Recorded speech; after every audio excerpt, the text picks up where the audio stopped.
So let's keep going, and let's continue on by launching the second poll. Uh, let's talk about who our clients are. Who are these people that we're working with?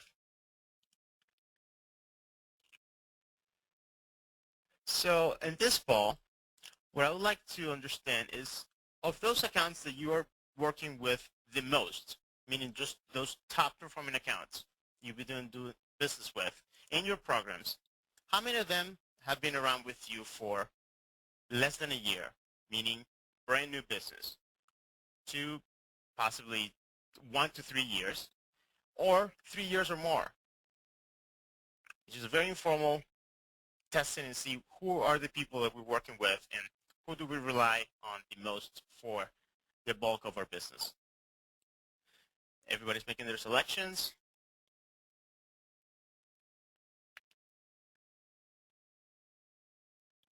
All right, we're going to be closing the polls.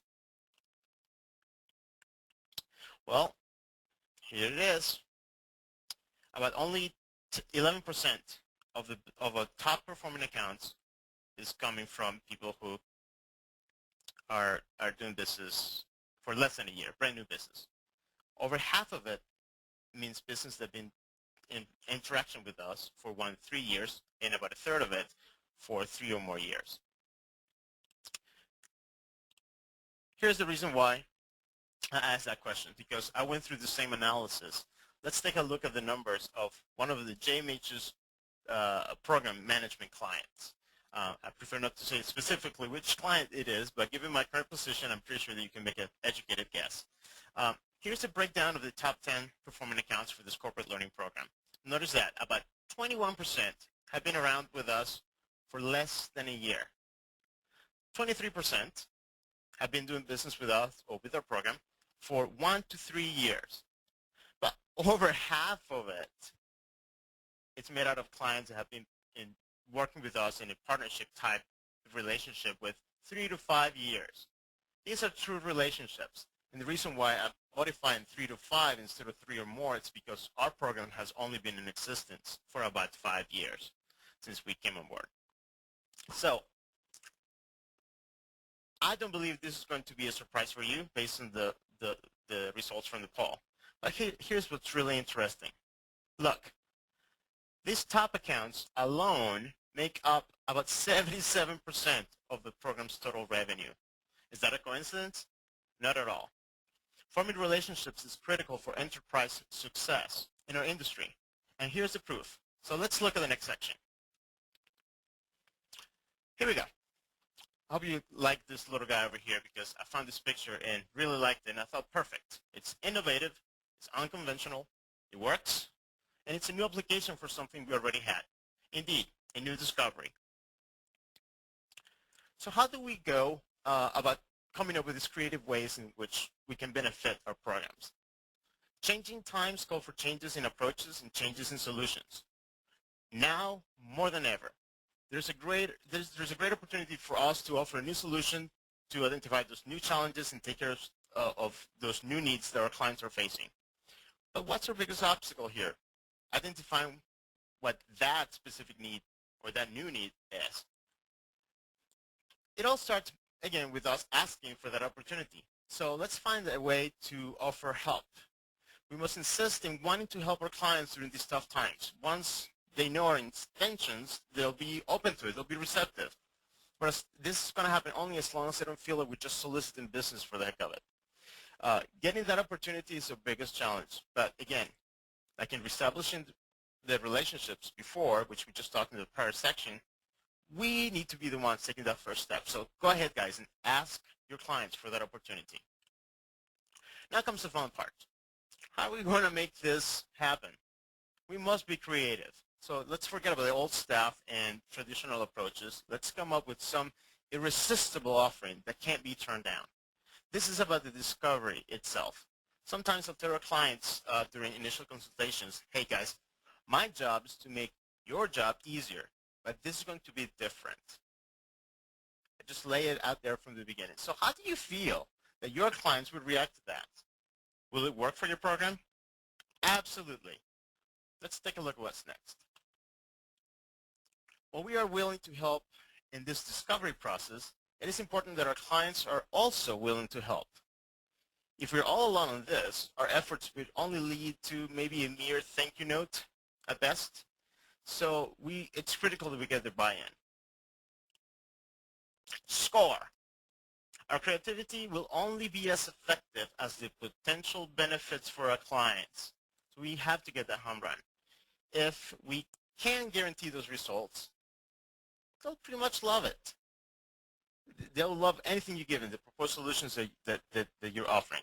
This means that they'll find a way to make it happen. So let's dive into this and hear some of the specifics.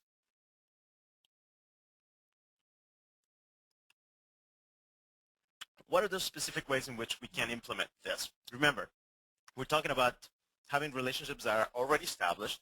Now we just need to be able to find a way in and make that ask. How about a call? It's simple, right? But depending on how busy your clients are with their current challenges, like little help or little staff, limited or no vendors maybe, growing needs, growing challenges, changing needs, it may take a little extra effort on our part. So let's pull all stops, especially if we have the feeling that we do have a potential match. Let's ask them to maybe, hey, do you guys want to come to a trade organization event? And we'll go with you. Something that they will find, again, benefit, value in attending. And then, when the opportunity arises, bam, ask. Talk it over coffee, whatever. You guys know your clients best. So find the way that works best for them. Coming up with innovative ways to discover new needs doesn't necessarily always require tons of creativity. Sometimes it is as simple as taking an approach different than that we've already done with that particular client. Maybe making them aware of solutions they're not used to getting from us, something that already exists but they simply haven't been exposed to. How about an on-site consultation for a test or a pilot program? Or maybe a complimentary seat at a public offering if you have an open enrollment side of the business. A half day from your start instructor on site to simply work with them and truly assess their new current environment. Can you guys do this? Absolutely. Can you see the programs, your programs, growing as a result of these initiatives? Very much so. The key is to create an opportunity that seems unique, that offers value, and that normally would have some sort of additional cost associated with it, in the case of the freebies especially. So let's look at the third step. Sharing the responsibility happens almost simultaneously to the innovation piece that we talked about. We must make sure that they're in it with us on this. The only way for us to gauge their involvement is to get a sense of how committed they're working with us. So if they're in it, we get their buy-in.